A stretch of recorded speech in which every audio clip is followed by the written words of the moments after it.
rabbit and frog detectives. They need to look very carefully and find clues to solve puzzles. So this is a story about the spring detectives. Every year, when the season changes from winter to spring, the spring detectives go out searching, try to see which trees have started to bloom and grow their leaves. So to do this, they have to use their eyes very carefully, and the best detectives usually are rabbits. And sometimes they bring frogs along to help them. So do you think you guys should be the spring detectives? Yes. Okay, well let's pretend that the rabbits and the frogs are walking through the forest looking for all the spring growth. And the thing is, they're not just looking for new leaves and new colors and flowers. They're looking for anything that is different in the forest.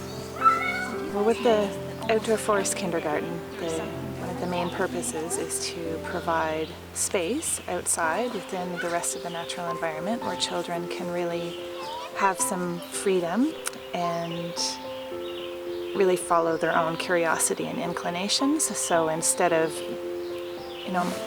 myself or another facilitator or educator deciding this is what this child has to learn, it's basically the understanding that children learn best through play, and that they are wonderful learners as long as they are able to be interested and curious about what it is that they're doing.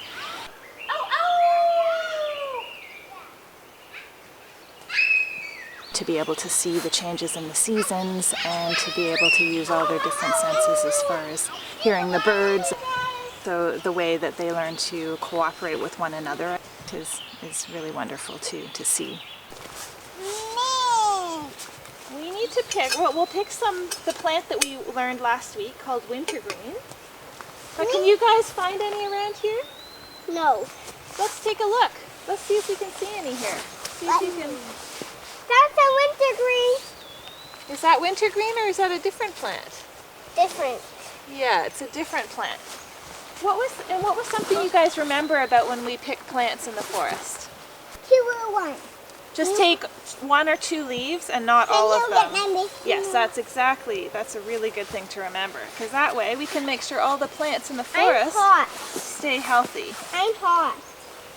Are you hot? Do you want to unzip your coat? Yes. Or do you want to take your mitts off? Take my mitts off. Okay, let's look over here a little bit and see if we can find some. Hey, what am I looking? Look it, Frankie found some. Okay, so we'll just take 1 or 2 per plant, and you can put them in our tea container. And we might have to go somewhere else to find some more, so we don't take too many all from this one place. Aha! Aha! You found, look it, right behind you, there's some more. Huh?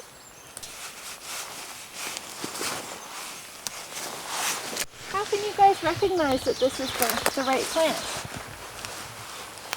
This is the right plant. Yeah, you're right. How did you know that this is what it was?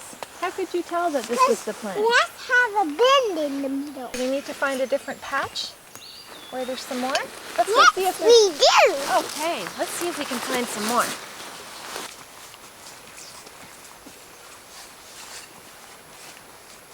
You just want to walk in there, don't you? Okay, why don't you do that for a little while? I want to go in there too. As far as risk goes and the ideas of safety and protection, I mean, our ideas of that have changed significantly over quite a short period of time. So, there's a lot of thought and research being done about the benefits of risk actually, and how important risk is, and how children actually seek that out, because that's really when a lot of learning takes place, when they are able to make some of their own decisions and do things that might be considered a little riskier. Feel free to splash around for a couple of minutes, and when I make a sound that sounds like this, I'd like you to come meet me over here, okay? All right.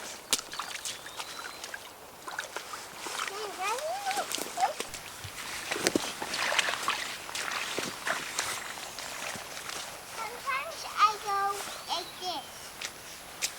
Someone coming in for the first time might think, wow, that's a little bit scary, but actually, you know, the kids have worked up to those sorts of things. Look at me way up here.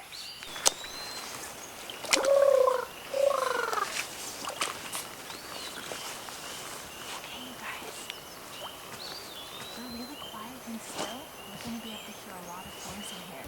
So if you want to be able to hear something extra well, you can pretend like deers have big ears. If you put your hands like this, you can hear things that you can't hear with your regular ears.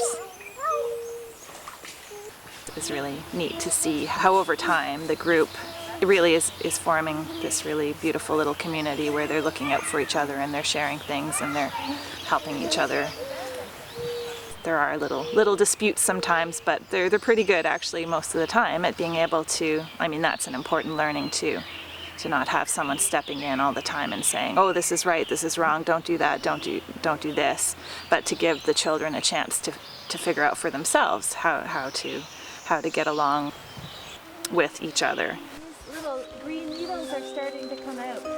If you hold the magnifying glass close to something that you're trying to look at, and then you bring your face close to it, you can see it bigger. Do you want to try?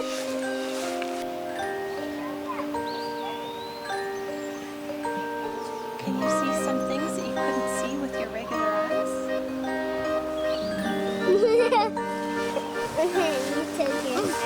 Wow, look right behind your foot, Leah. See something bright red?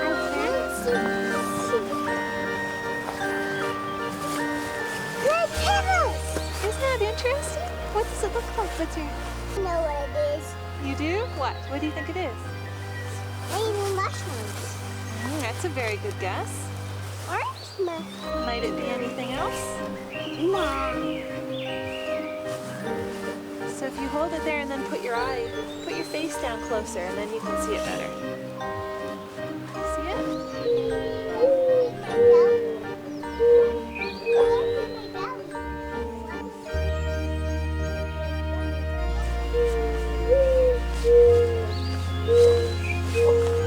As far as balance and using both sides of your body at once, fine and gross motor skills, there are all sorts of things that you're learning when you're playing outside.